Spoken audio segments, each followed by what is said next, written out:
You can call out, guys. Nobody is grateful for anything. Are you happy people or unhappy people? Unhappy. Happy people, right? And happy people have lots to be grateful for. Yes or no?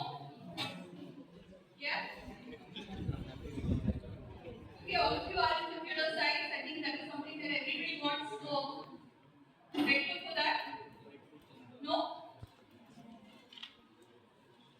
Okay, there is a reason why this is necessary. And you might be wondering why I have included this in the conversation about innovation. Neuroscience suggests that when you start something in a positive way, right, you see things better.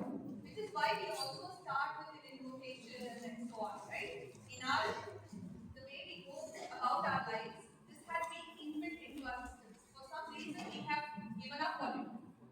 Earlier, even in school, they used to start with a prayer or something. So invocation or having gratitude basically sets you up for a good day ahead of you.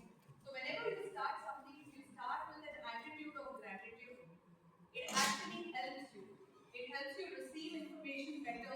You are more positive to what is happening around you. So it is like training your brain to look at things positively. Okay? So when your forefathers or ancestors came up with this thing, they didn't just come up because it is some, mumbo jumbo or anything of that sort. There is a science behind it as well. Right? And in today's world, especially if you look at a newspaper or you watch the news or you look at social media, it's all negative. Right? So the tendency is to keep looking at things that are all negative. Right? But if you start with an attitude of gratitude, you are training yourself to look for positives and training yourself to think positively as well, which is very necessary if you need to be creative or innovative. Okay?